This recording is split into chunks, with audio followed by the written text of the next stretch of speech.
Pagbasa mula sa unang aklat ng mga hari.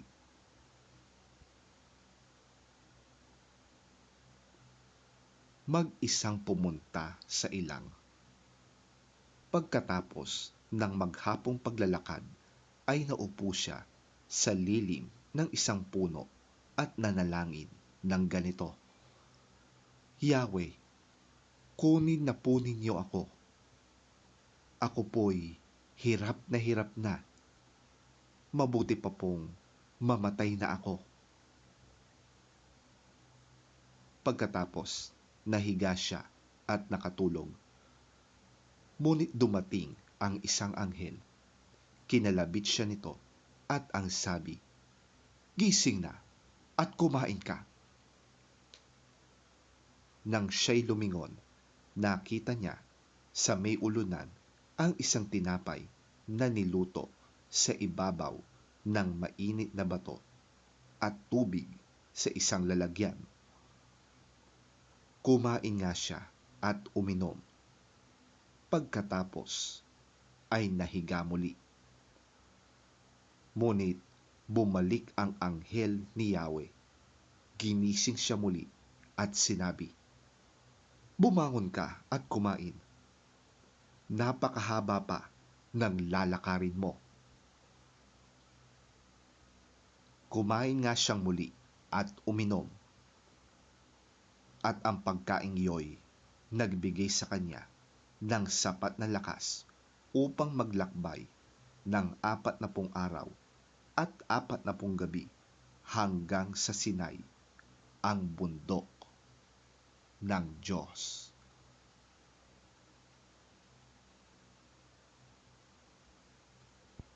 Ang salita ng Diyos. Salamat sa Diyos. Pagbasa mula sa sulat ni Apostol San Pablo sa mga taga-Efeso. At huwag na ninyong saktan ang kalooban ng Espiritu Santo ng Diyos, sapagkat siya ang tatak ng Diyos sa inyo, ang katibayan na kayo'y tutubusin pagdating ng takdang araw. Alisin na ninyo ang lahat ng sama ng loob, poot at galit. Huwag na kayong mambubulyaw, manlalait at mananakit ng damdamin ng kapwa. Sa halip, maging mabait kayo at maawain. Magpatawad kayo sa isa't isa, tulad ng pagpapatawad sa inyo ng Diyos dahil kay Kristo.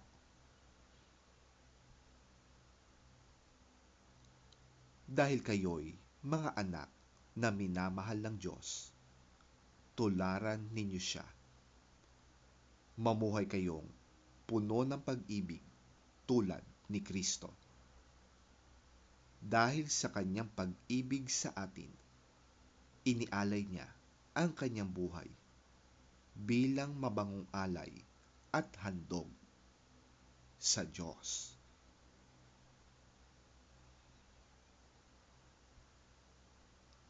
Ang salita ng Diyos. Salamat sa Diyos.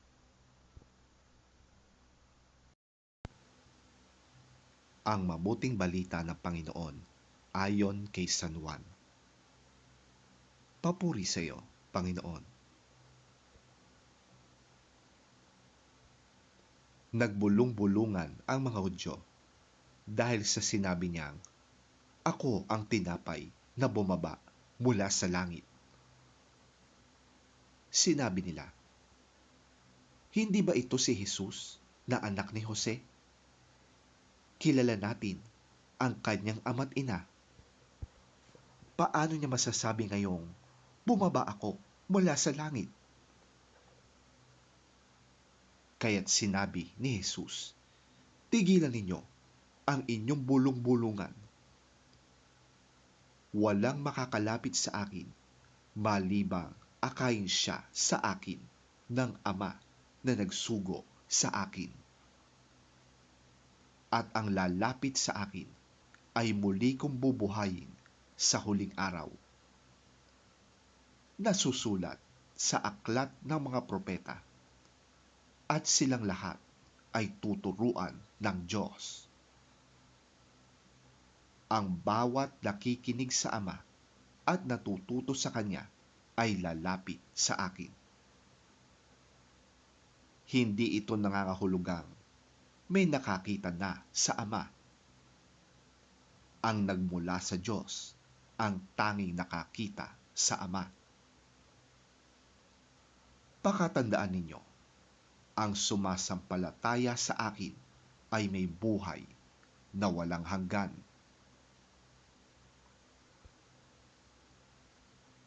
Ako nga ang tinapay na nagbibigay buhay.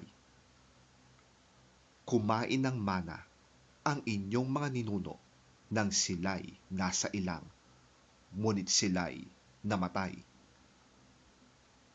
Narito ang tinapay na bumaba mula sa langit, upang ang sinumang kumain nito ay hindi na mamatay. Ako nga ang tinapay na nagbibigay buhay na bumaba mula sa langit. Mabubuhay magpakailanman ang sinumang kumain ng tinapay na ito. At ang tinapay ay ang aking katawan na ibibigay ko upang mabuhay ang sangkatauhan.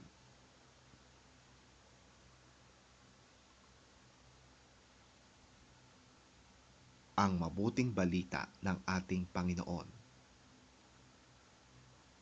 Pinupuri ka namin, Panginoong Hesukristo.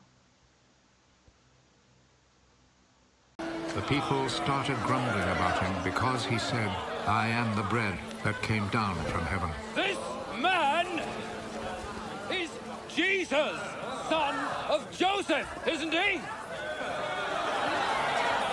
We know his father and mother. How then does he now say he came down from heaven?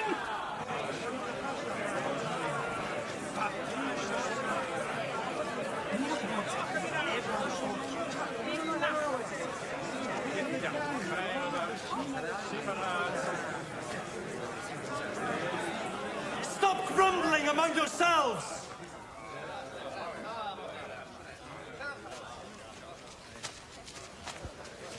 People cannot come to me unless the Father who sent me draws them to me. And I will raise them to life on the last day.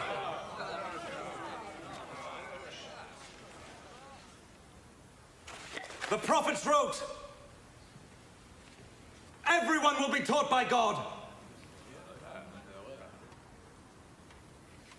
Anyone who hears the Father and learns from him comes to me. This does not mean that anyone has seen the Father. He who is from God is the only one who has seen the Father. I am telling you the truth. He who believes has eternal life. I am the bread of life. Your ancestors ate manna in the desert, but they died. But the bread that comes down from heaven is of such a kind that whoever eats it will not die. I am the living bread that came down from heaven. If you eat this bread, you will live forever. The bread that I will give you is my flesh, which I give so that the world may